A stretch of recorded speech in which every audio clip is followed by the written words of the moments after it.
বাবু, আমার বুকের উপর একটা কিস করো না জান। ছি ম্যাম, এসব কি বলছেন? তোমাকে বলছি বুকের উপর কিস করতে, আগে ওইখানে করো, তারপর নাভিতে করবে।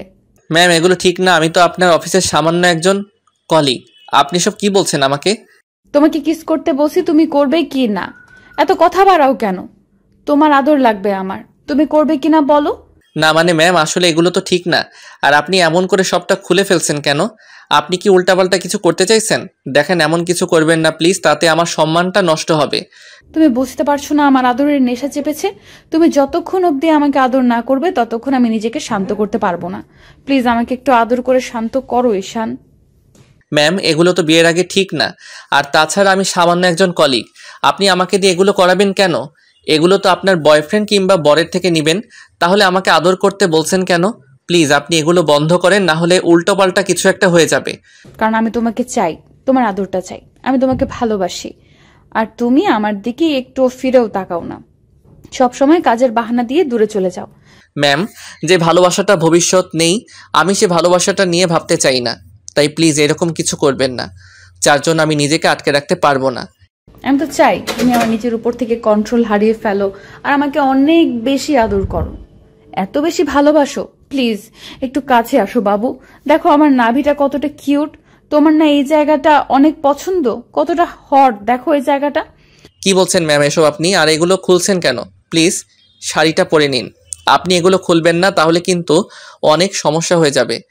আমি তোমাকে কাছে আসতে বলেছি, আসো। তুমি আমাকে কাছ থেকে দেখো, যদি তোমার আদর করতে ইচ্ছে না হয় তাহলে তুমি চলে যেও। তুমি আমার ঘাড়ে যদি একটা কিস করে দাও তাহলে আমার অনেক ভালো লাগবে। আসো না জান, একটু কাছে। এমন করছো কেন? ম্যাম আপনি কেন বুঝতে পারছেন না বিয়ের আগে এগুলো করা ঠিক না? তার উপর আমি তো আপনাকে ভালোবাসি না। আপনি কেন বুঝতে পারছেন না এই ভালোবাসাটা হয় না? আমি খুব ভালো করে জানি তুমি আমাকে কতটা ভালোবাসো, নিজের করে পেতে চাও। এখন পাগলামি না করে আমার কাছে আসো, আমাকে আদর দাও।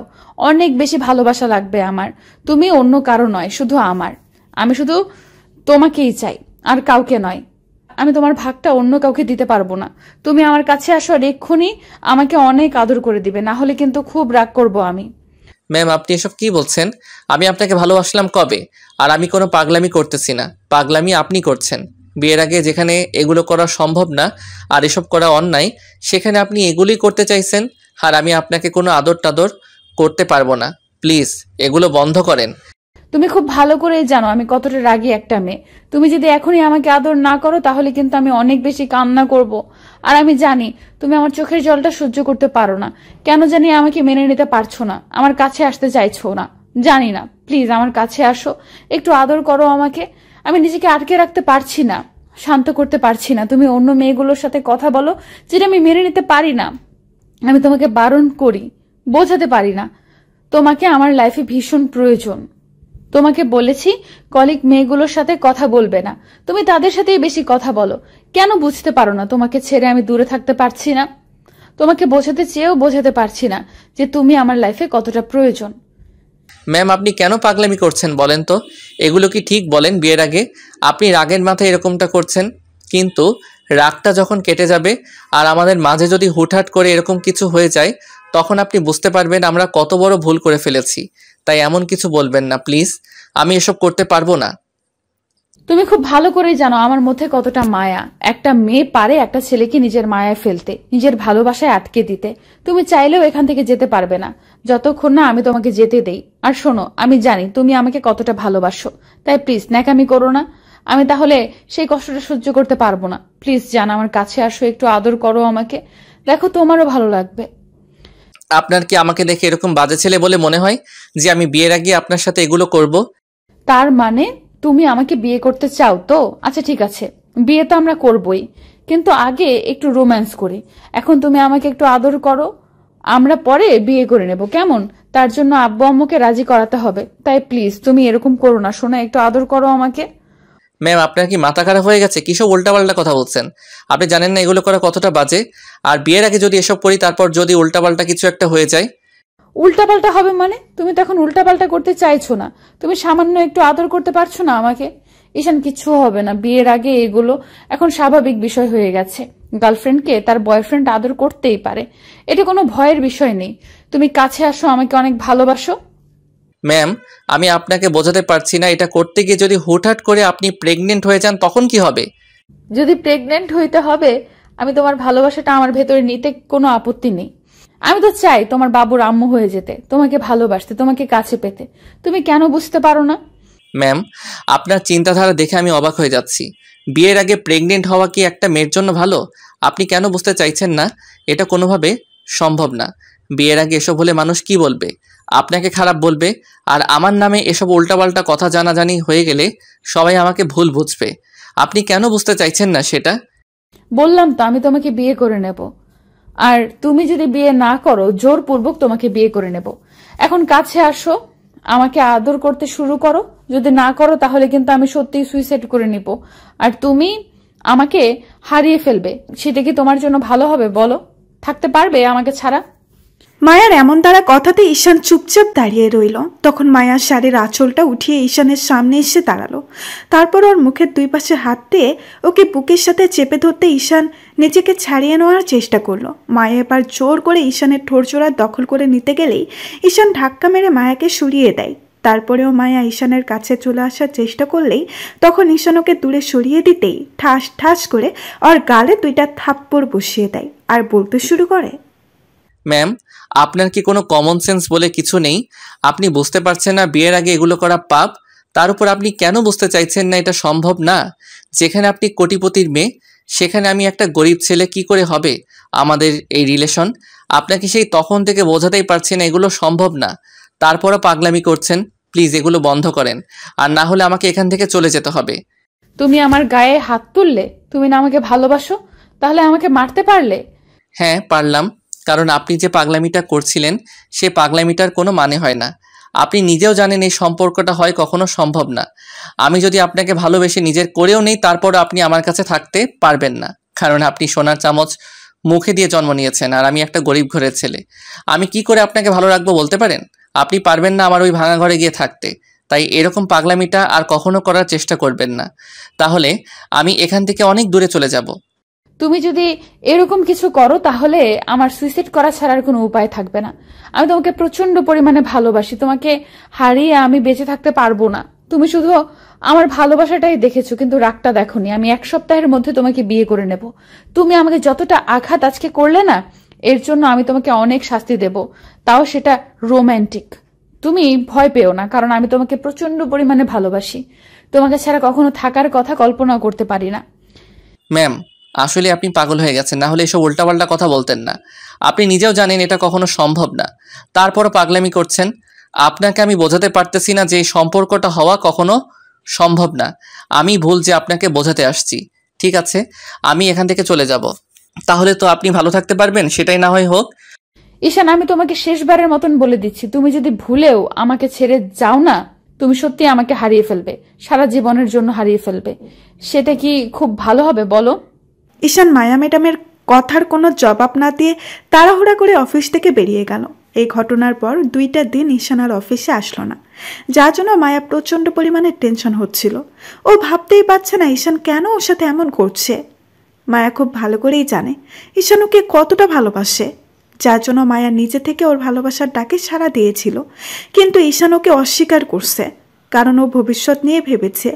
ঈশান জানে যে সম্পর্কটা কখনো সম্ভব না, আর যেখানে ওদের কেউ মেনে নেবে না সেখানে ঈশান সবটা ভেবে মায়াকে দূরে সরিয়ে দেওয়ার চেষ্টা করে। আর মায়া যেন ওকে ভুল বোঝে। তাই যবে থেকে জানতে পেরেছে ম্যাম ওকে ভালোবাসে ঈশানকে, তবে থেকেই ওর সামনে দিয়ে অন্য মেয়েগুলোর সাথে রিলেশনের নাটক করে, যেন মায়া ওকে ভুল বুঝে দূরে সরে যায়। আর আজকেও সেটাই করছিল।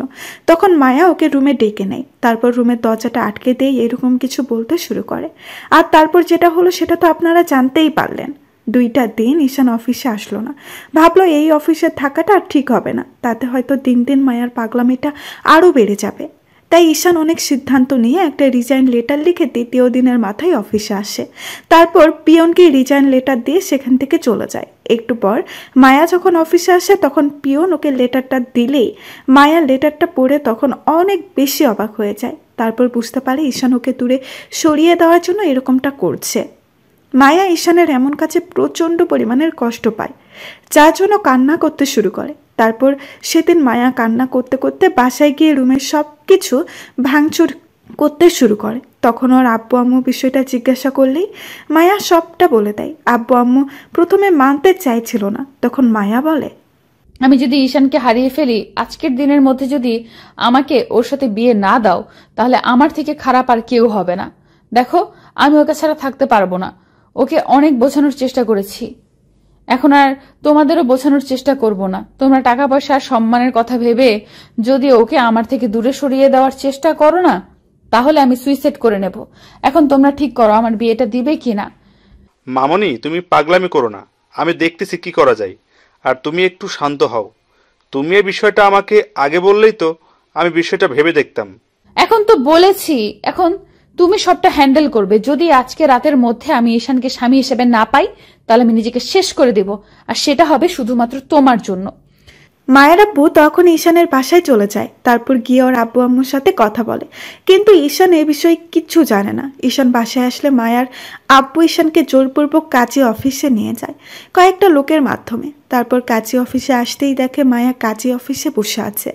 এমন কিছু দেখে ঈশান অনেকটা ঘাবড়ে যায়। ও গিয়ে মায়ার সামনে দাঁড়াতেই আব্বু আম্মু আর মায়ার আব্বু আম্মু আসে। তখন ঈশান বলতে শুরু করে, আব্বু আম্মু তোমাদের ওরা জোর করে ধরে এনেছে, তাই না?